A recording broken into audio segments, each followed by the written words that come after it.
Hey everyone, my name is Lizzie, and today we'll be discussing, can winemakers make beer too?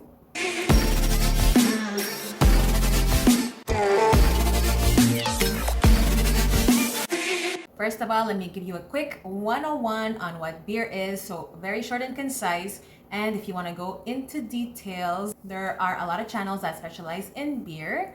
So what I have right now is really the general gist of it, and you should be able to understand beer in the next few minutes and its different components. First of all, it's made out of hops, and hops are these little greenish little flowers or seed cones of a plant called Humulus lupulus that you can put into your beer. And it gives beer a bitter flavor. So it has an aftertaste of citrus, of pines, of herbs, and earthy flavors. So we have hops, that's one component of beer, and we also have barley. And barley, what it is, it's a grain that is used to make beer.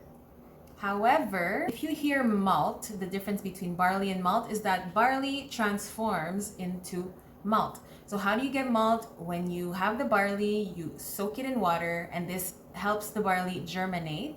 So there's little roots coming out of the grains about 3 to 4 inches, and once those roots are long enough, you remove as much as you possibly can, and you have to heat up the barley to dry it up. And so once the barley is wet and then heated up, this grain transforms into a cereal, more of a cereal texture, and having the barley transform into malt extracts the sugar from the barley, and this sugar can be used for the yeast to eat. Therefore, once the yeast has sugar, it can produce alcohol. And a fun fact, I learned that the definition of brewing means to use water to extract sugar from grains. And by the way, when the malt is created, the grains are transformed into malt, and this is considered as starch. However, there's a lot of tips and tricks to make your beer faster, and what a lot of people do, instead of transforming their barley into malt, they use malt extract, and this can fairly replace malt itself. You just put the extract into your recipe instead. So those were the main components of beer, and it also includes water to make, so we'll get into that a bit later in the video. For now, I want to let you know what the two big umbrellas of beers are. So we have ales and lagers. Me personally, I am less of a bitter drinker. I prefer something softer, fruitier, more on the light side.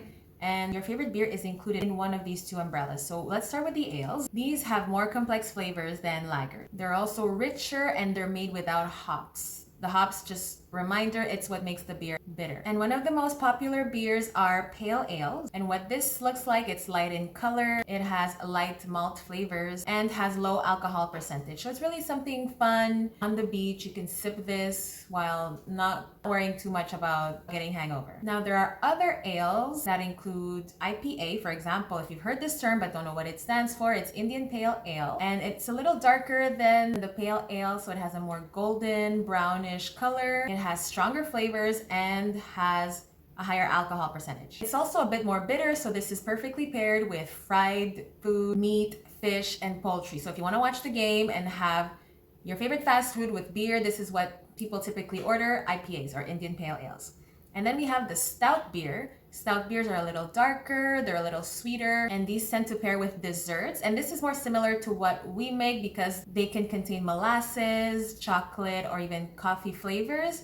And if you'd like to book a class, we offer multiple flavors that you can try out from home, and we guide you step by step on the process of making alcohol, so from beginning to the end, and you'll be able to drink it up based on your preference. So if you prefer something more on the sweet side versus on the bitter side, we got you covered. Now, when it comes to the steps for home brewing, so I wanted to discuss what's the difference really between making wine, making beer, or other alcohol made from home. First of all, you need to sanitize, and this is very important to avoid any off flavors. You can sanitize with either a product that you can use to sanitize, you can use hot water to get rid of the germs. Just make sure to rub all the corners of your equipment and make sure that they have not been in contact with dirt, because the yeast is already a fungus, and you want to make sure that everything is kept clean. Now, one main difference between winemakers and beer makers is that making beer requires you to boil your ingredients.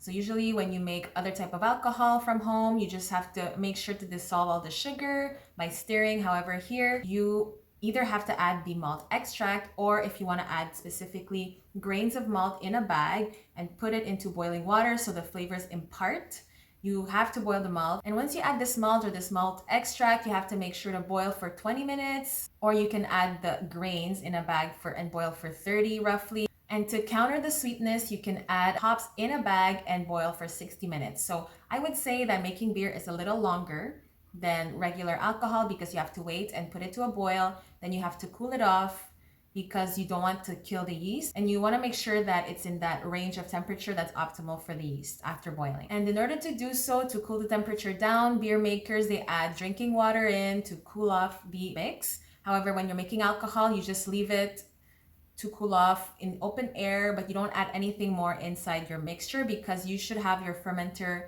already full by then.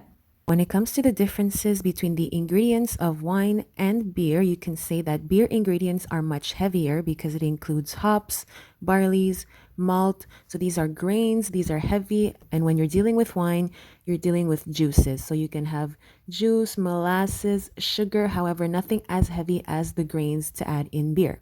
And all this is before adding the yeast. And when it comes time to adding the yeast, so you add yeast in both cases for wine or other alcohol, and you add this as well for beer.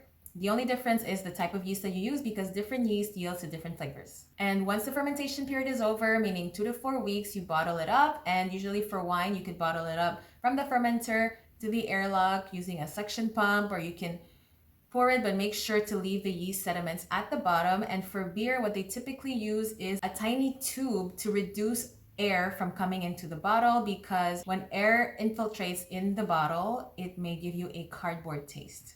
And when it comes to taste, usually beer has a fizz. It hits your throat differently. However, wine is more smooth. There is no fizz.